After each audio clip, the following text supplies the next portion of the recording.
South China Sea, just days before Trump's meeting with the Chinese president in Hamburg later this week for the G20 summit. The Trump administration sent a guided missile destroyer near Triton Island in the South China Sea, Bloomberg reported, a move which may cause concern ahead of President Donald Trump's meeting with his Chinese counterpart. According to an anonymous official cited by Bloomberg, the U.S. Navy sent the destroyer USS Statham within 12 nautical miles, 22 kilometers, of Triton Island on Sunday, passing through the contested waters on the basis of innocent passage. It was the second such operation conducted by the U.S. during Donald Trump's presidency. On May 24, the U.S. Navy guided missile destroyer, the USS Dewey, came within 12 miles of the Mischief Reef in the Spratly Islands, another disputed archipelago that lies in the southern part of the South China Sea. At that time, the Chinese Defense Ministry also sent 2 frigates to warn off the U.S. vessel and said that it was firmly opposed to the U.S. behavior of showing force and boosting regional militarization. The news of the U.S. ship deployment to the contested area comes just days after reports suggest China has completed construction of new missile shelters on Mischief and Fiery Cross reefs. The Sea Patrol move could signal that the U.S. is displeased with China based on the extent of its efforts to pressure North Korea to curb its missile and nuclear programs. The White House has made several moves in recent weeks,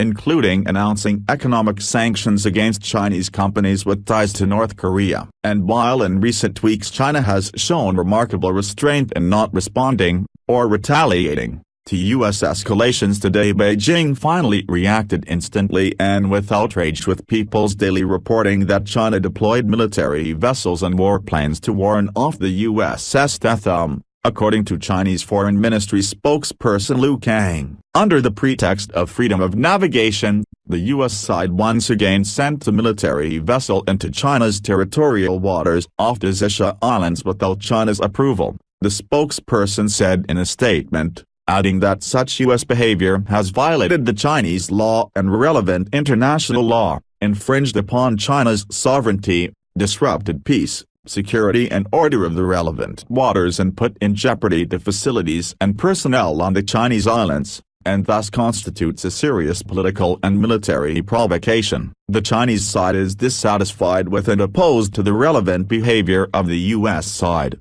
Lu added. Escalating matter further, China's foreign ministry also accused the U.S. of deliberately stirring up troubles in the contested waters and warned Washington to immediately stop such kind of provocative operations that violate China's sovereignty. Working together, China and ASEAN member states have cooled down and improved the situation in the South China Sea. The U.S., who deliberately stirs up troubles in the South China Sea, is running in the opposite direction from countries in the region who aspire for stability, cooperation and development, Lu added. The Chinese side strongly urges the U.S. side to immediately stop such kind of provocative operations that violate China's sovereignty and threaten China's security. The Chinese side will continue to take all necessary means to defend national sovereignty and security, the statement reads. The head of U.S. Pacific Command, Admiral Harry Harris, recently criticized China's activity in the region. China is using its military and economic power to erode the rules-based international order,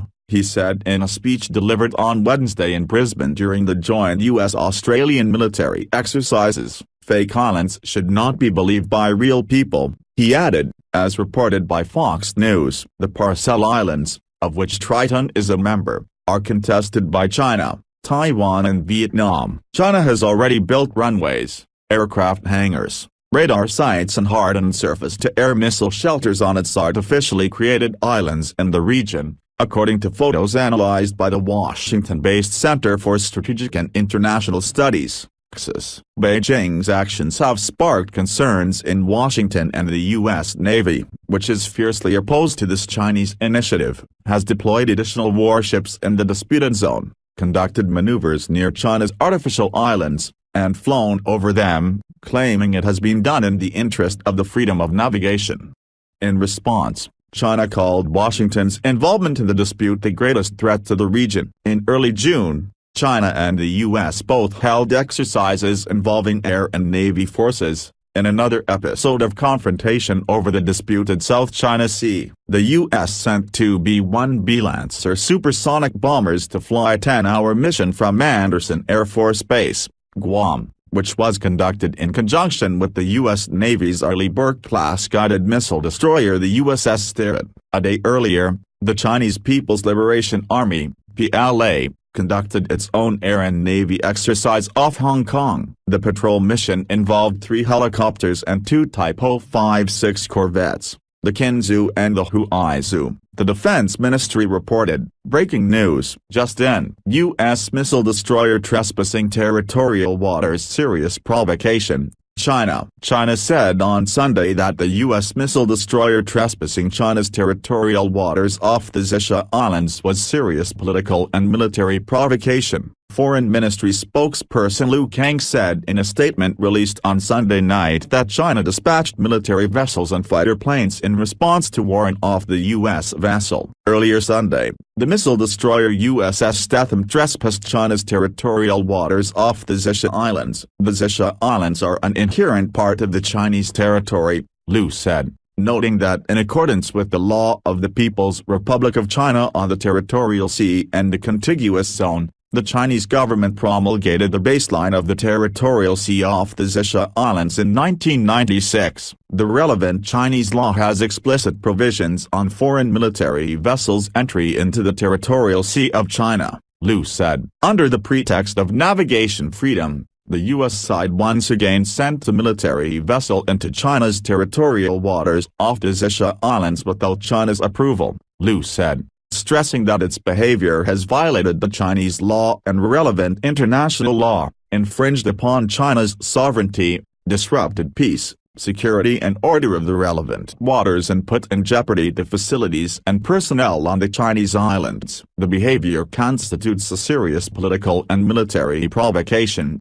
Liu said, stressing that the Chinese side is strongly dissatisfied with and firmly opposed it. Working together, China and ASEAN member states have cooled down and improved the situation in the South China Sea, according to Liu, noting that the United States, who deliberately stirs up troubles in the South China Sea, is running in the opposite direction from countries in the region who aspire for stability, cooperation and development. The Chinese side strongly urges the U.S. side to immediately stop such kind of provocative operations that violate China's sovereignty and threaten China's security, the spokesman stressed, saying the Chinese side will continue to take all necessary means to defend national sovereignty and security. U.S. vows to continue West China Sea patrols after Beijing's warning. A representative of the U.S. Department of State told Sputnik on Sunday that the U.S. actions in the South China Sea are corresponding with the international law and Washington will continue to sail and operate wherever international law allows. Earlier in the day,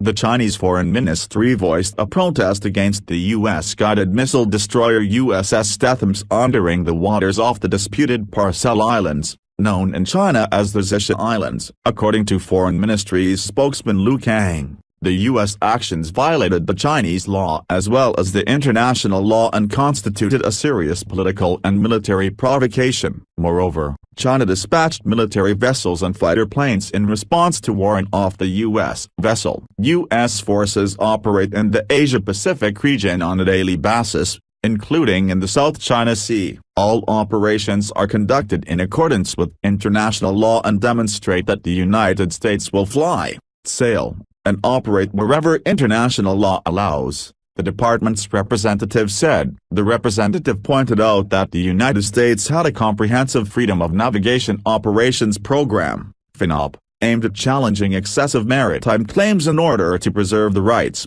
freedoms and uses of airspace and sea guaranteed for all countries. We are continuing regular FNOPs, as we have routinely done in the past and will continue to do in the future. Summaries of these operations are always reported publicly in the annual Department of Defense Freedom of Navigation report, the representative added. The South China Sea area, where the Parcel Islands are located, is a disputed region claimed by Brunei, China, Malaysia, Taiwan, the Philippines and Vietnam, as it is believed that it has vast energy resources. Chinese authorities claim 90% of the area and have repeatedly said that all the country's activities in the region are China's sovereign right. Earlier, Japan and Australia reiterated their calls for the U.S. to stick with its long-standing policy of conducting freedom of navigation operations in the region. In May, the USS To, a United States Navy-guided missile destroyer, also conducted a freedom of navigation operation in the South China Sea. The ship sailed around Mischief Reef, in the Spratly Island chain. The Chinese Defense Ministry accused Washington of militarization of the South China Sea region, following the sailing of the USS To near the Mischief Reef. Also in May, Chinese fighter jets reportedly came within 100 feet of U.S. anti-submarine and maritime surveillance P-3 Orion aircraft over the South China Sea.